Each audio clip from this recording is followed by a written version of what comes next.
अरे ऐसन मनोहर मंगल मूरत सुहावन सुंदर सूरत हो। ऐसन मनोहर मंगल मूरत सुहावन सुंदर सूरत हो। ए राजा जी, ए राजा जी, ए राजा जी, ए करे तरहल जरूरत मुहूर्त खूबसूरत हो। ए राजा जी ए करे तरहल जरूरत मुहूर्त खूबसूरत हो। ए राजा जी ए करे तरहल जरूरत मुहूर्त खूबसूरत हो। अरे हमारा बुझाता कि बबुआ जियम होई है, नाना ई तो डीएम होई है हो। अरे हमारा बुझाता बबुआ जीएम होई है, नाना ई तो डीएम होई है हो। ए राजा जी, ए राजा जी, ए राजा जी, हिंद के सितारा ई तो सीएम हुई है, ओहू से ऊपर पीएम हुई है हो। ए राजा जी हिंद के सितारा ई तो सीएम हुई है, ओहू से ऊपर पीएम हुई है हो।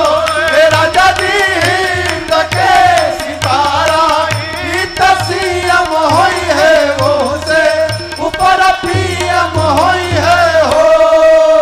एक ने कहा कि बाबू जीएम हुई, दूसरा का ने कहा जीएम ना अयोध्या के डीएम, ने कहा ना जीएम ना डीएम, हम कहता नहीं लिख लो सीएम। एक ने कहा हे में रुकल बड़ा 2024 में तीसरका बार भारत के फिर से पीएम।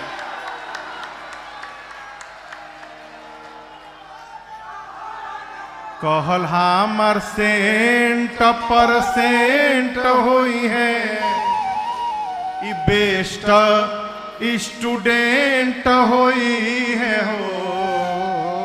अरे कहल हमर सेंट परसेंट हुई है, बेस्ट स्टूडेंट हुई है हो। ए राजा जी, ए राजा जी, ए राजा जी, सबका से बेसी ब्रिलियंट हुई है, भारत के प्रेसिडेंट हुई है हो। ए राजा जी सबका से बेसी ब्रिलियंट हुई है, भारत के प्रेसिडेंट हुई है हो। ए राजा जी सबका से बेसी ब्रिलियंट हुई है, भारत के प्रेसिडेंट हुई है हो। इसी बीच गुरुजी आ गए, आकर बोले गाना है तो त्रेता का सोहर गाइए। ये त्रेता में कहा जीएम पीएम सीएम डीएम होता है। एक बाबा बोले गुरुदेव हम सुनाओ तनी। अरे बबुआ हमार महाराज हुई है, राजा धीराज हुई है हो।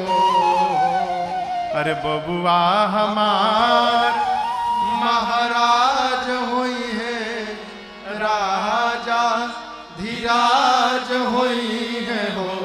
ए राजा जी, ए राजा जी, ए राजा जी, रतन में हीरा पोखराज हुई है, सिरवा के ताज हुई है हो।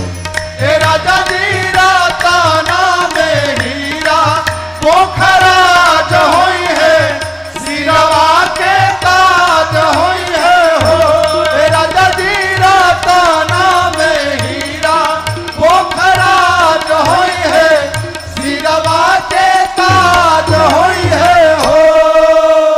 अरे मुनि बाबा ऐसन बबुआ ज्ञानी हुई है, अब भैया जी नियरदानी होई है हो मुनि बाबा ऐसन बबुआ ज्ञानी होई है राजा जी ऐसन दानी होई है हो ए राजा जी ए राजा जी ए राजा जी अकेला भूमंडल राजधानी होई है पापे यस खानदानी होई है हो ए राजा जी अखिला भूमंडल राजधानी होई है बापे यस खानदानी होई है हो ए राजा जी अखिला भूमंडल राजधानी होई है बापे यस खानदानी होई है हो ए राजा जी अखिला भूमंडल राजधानी होई है बापे